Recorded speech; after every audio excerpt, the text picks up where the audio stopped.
Hello friends, infinite healing world से मैं अर्चना जैन। आज है डे 3 और डे 3 में मैं आप सबका स्वागत करती हूँ। मैजिकल रिलेशनशिप्स आज का यही टॉपिक है। दोस्तों, ज़रा कल्पना करके देखिए कि अगर आपके जीवन में कोई रिश्ता ना हो, कोई दूसरा व्यक्ति आपके जीवन में ना हो, तो कैसा होगा आपका जीवन। क्या आपके जीवन का कोई अर्थ रह जाएगा? क्या आपके जीवन का कोई उद्देश्य होगा? ये दूसरे व्यक्तियों से मिला हुआ अनुभव और संपर्क ही तो होता है जो हमारे जीवन को खुशी, हमारे जीवन को अर्थ और हमारे जीवन को उद्देश्य प्रदान करता है। तो इसलिए जो सबसे ज़्यादा दूसरे चीज़ों की बजाय हमारे लाइफ में जो चीज़ इम्पैक्ट डालती है वो होती है हमारे रिलेशनशिप। तो हमारे सपनों को अगर हम साकार करना चाहते हैं तो उससे पहले हमें ये जानने की ज़रूरत है कि हमारे दूसरे लोगों के साथ में रिलेशन कैसे हैं और कैसे हम उन्हें ग्रैटिट्यूड देकर, कैसे हम उन्हें आभार देकर, उन रिश्तों को आभार देकर उन रिश्तों को और भी अच्छा बना सकते हैं और अपने जीवन को बेहतर बना सकते हैं। तो ज़रा सोचिए कि कोई रिश्ता ख़राब क्यों होता है। कोई रिश्ता ख़राब तब होता है जब हमें उस रिश्ते में उन व्यक्तियों के प्रति शिकायतें होती हैं, उन व्यक्तियों के प्रति नाराज़गी होती है, चिड़चिड़ाहट होती है, खीज होती है, क्योंकि वो व्यक्ति हमारे मन के मुताबिक नहीं होते हैं। तब हमें ये सारी भावनाएं उनके प्रति होती हैं। तो जब हम रिश्तों को ग्रैटिट्यूड देते हैं और उनमें मौजूद अच्छाइयों को देखते हैं, उन व्यक्तियों में मौजूद अच्छाइयों को हम जब आभार देना शुरू करते हैं तो हमारा ध्यान उनकी कमियों की बजाय उनकी अच्छाइयों पर होता है। और जैसे जैसे हम उनकी अच्छाइयों के बारे में सोच कर हम उन्हें ग्रैटिट्यूड देना शुरू करते हैं तो वो रिश्ता अच्छा होना शुरू हो जाता है, क्योंकि फिर हमारा ध्यान उनकी कमियों पर नहीं होता बल्कि उनके गुणों पर होता है, उनकी अच्छाइयों पर होता है। तो इससे होता क्या है कि वो रिश्ता तो अच्छा होता है, ये साथ में हम भी बेहतर होना शुरू हो जाते हैं, क्योंकि हमारी वो चिड़चिड़ाहट, वो खीज और जो गुस्सा, झुंझलाहट, वो सब दूर होनी शुरू हो जाती है। हमारी सोच समझ विकसित होनी शुरू हो जाती है। हम पहले से भी कहीं ज़्यादा दयालु हो जाते हैं, दूसरों के प्रति एडजस्टमेंट करने वाले हो जाते हैं। साथ में जो लोग जैसे हैं हम उन्हें एज़ इट इज़ स्वीकार कर लेते। तो अगर हम किसी से कोई बदलाव नहीं चाहते, जो जैसे हैं उनको हम वैसे ही स्वीकार कर लेते हैं, तो वो रिश्ता पहले से भी कहीं ज़्यादा और अच्छा हो जाता है, हेल्दी हो जाता है। और वैसे भी कहते हैं कि अगर कोई रिश्ते को हेल्दी रखना है तो अगर उस रिश्ते में अगर हमें एक शिकायत है तो उसके बदले में हमें उनके प्रति 10 ग्रैटिट्यूड देना चाहिए, यानी 10 बातों के लिए हमें उनके प्रति आभार व्यक्त करना चाहिए, तभी वो रिश्ता हेल्दी रह सकता है। अगर एक शिकायत के बदले में 10 आभार नहीं है तो वो रिश्ता कमज़ोर होता चला जाता है और उस रिश्ते में दूरियां आनी शुरू हो जाती हैं। तो इसलिए ज़रूरी है कि हम हमारे रिश्तों को ग्रैटिट्यूड देके उन्हें और अच्छा बनाएं। ना सिर्फ उनके लिए बल्कि ये हमारे लिए भी बहुत अच्छा है, हमारी मानसिक हेल्थ के लिए भी बहुत अच्छा होता है। तो इसके लिए हमें क्या करना है, आज की प्रैक्टिस, आज हमें अपने रिलेशनशिप को ग्रैटिट्यूड देना है। अब आप चुनिए किन्हीं 3 व्यक्तियों को, आपके जो नज़दीकी रिलेशन हैं तो उन्हें चुनिए आप। जो भी आपका नज़दीकी रिश्ता हो, वो आपके जीवन साथी हो सकते हैं, आपके बच्चे या फिर आपके फ्रेंड या आपकी फैमिली के दूसरे लोग हो सकते हैं, कोई भी हो सकते हैं जो नज़दीकी रिश्ता हो, जो अच्छा रिश्ता हो। पहले तो मैं यही रिकमेंड करूँगी कि शुरुआत में तो आप उन्हें चुनिए, ना कि उन रिश्तों को कि जो ख़राब हों, क्योंकि जब आप अच्छे रिश्तों को चुनकर उन्हें ग्रैटिट्यूड देना शुरू करते हैं तो वो पॉजिटिव वाइब्स उन रिश्तों में भी जाती है जो अच्छे नहीं है, तो वो रिश्ते भी बेहतर होने शुरू हो जाते हैं।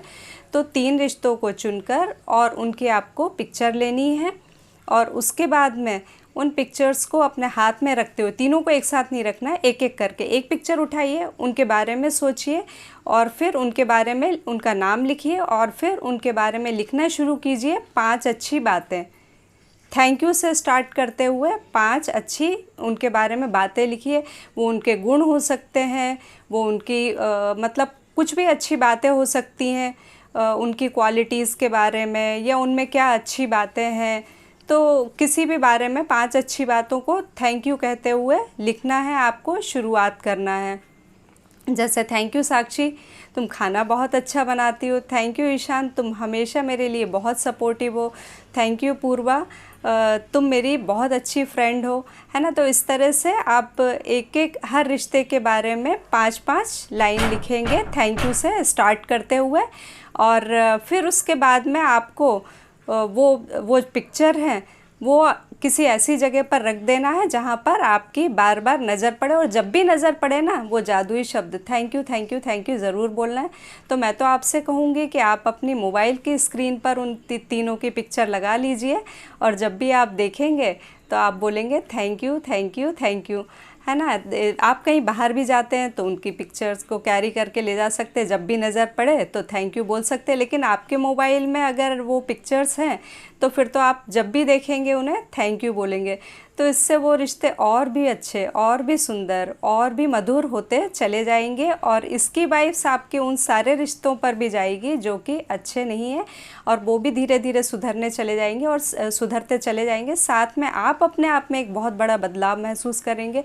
आप देखेंगे कि जब आपकी आदत लोगों में कमियां ढूंढने की बजाय उनकी अच्छाइयां ढूंढने लगेगी तो आपके आसपास के बहुत सारे रिश्ते अपने आप ही सुधरने लगेंगे। आप अपने आप में बहुत ही जादुई परिवर्तन महसूस करेंगे। तो आपके पास में 24 घंटे का टाइम है, उसके बीच में आपको ये एक्टिविटी करना है। और आज रात को सोते टाइम आपको करना क्या है, वही जो आप रोज़ करते हैं, यानी कि सबसे पहले तो आपको आज रात को सोते समय अपनी तारीफ़ में 10 लाइन लिखनी है, क्योंकि आप हैं ईश्वर की अनमोल रचना, इसलिए आपकी तारीफ़ में 10 लाइन तो बनती है ना। तो लिख लीजिए आज रात को अपनी तारीफ़ में 10 लाइन है। और उसके अलावा सेल्फ़ लव का जो अफर्मेशन का जो ऑडियो है वो भी आपको सुनना ही है। और उसके अलावा आपने जो कल की प्रैक्टिस थी, कल जो आपको बताई थी मैजिक रॉक की, तो आपने अपनी मैजिक रॉक भी ढूंढ ली होगी। अब आज आपको क्या करना है कि रात को सोते समय अपने सिरहाने रखकर तो सोना ही है, साथ में सोने से पहले आपको उस मैजिक रॉक को अपनी मुट्ठी में लेना है और सोचना है दिन भर में घटी हुई अच्छी घटनाओं के बारे में, कि वो कौन सी अच्छी घटनाएं थी जो आपके आज पूरे दिन भर में घटी। वो हो सकता है कि कोई कॉम्प्लीमेंट हो, आपको कोई कॉम्प्लीमेंट मिला हो, किसी ने आपकी तारीफ़ की हो, आपको बहुत अच्छा लगा हो।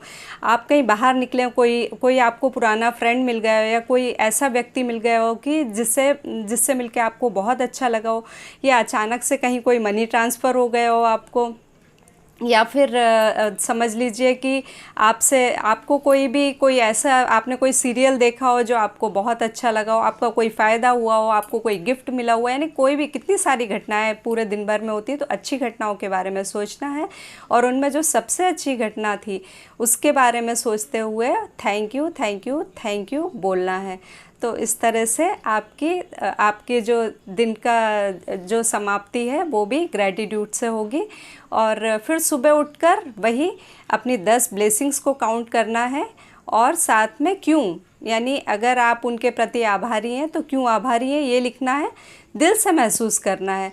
और जब हम लिखते हैं कि हम क्यों आभारी हैं तो हम और भी ज़्यादा डीपली फील करते हैं। जैसे कि आप अपने माता पिता को धन्यवाद दे सकते हैं कि मैं बहुत आभारी हूँ अपने पेरेंट्स के प्रति जिन्होंने इतना अच्छा पालन पोषण दिया, धन्यवाद धन्यवाद धन्यवाद। भगवान को थैंक्स बोल सकते हैं कि भगवान मैं आपके प्रति बहुत आभारी हूँ कि आपने हमें इंसान बनाया, वरना कुछ भी बन सकते थे हम। Thank you thank you thank you. तो इस तरह से 10 लाइनें आपको लिखनी है। और साथ ही आप एक बात और बोलना चाहूँगी कि आप लोग जितने भी लोग जिन्होंने अभी तक व्हाट्सएप ग्रुप ज्वाइन नहीं किया है वो ज्वाइन कर लीजिए, जिससे कि आपका कोई भी डाउट रहे या आपको कुछ भी किसी भी बारे में पूछना रहे तो वो आप वहाँ पर पूछ सकते हैं। और साथ ही ये सारी एक्टिविटीज़ करने के बाद में आपको जो सबसे ज़्यादा ज़रूरी, वहाँ कमेंट बॉक्स में जाकर आपको डन ज़रूर लिखना है, जिससे मुझे पता रहेगा कि कितने लोग प्रैक्टिस कर रहे हैं। तो ये आपकी अपने प्रति भी प्रतिबद्धता है, इसे ज़रूर कीजिए, क्योंकि हमारे जीवन की जिम्मेदारी खुद हमारी है। तो thank you so much, thank you thank you thank you. आप सबका बहुत बहुत आभार, थैंक यू सो मच। और हम मिलेंगे कल के वीडियो में।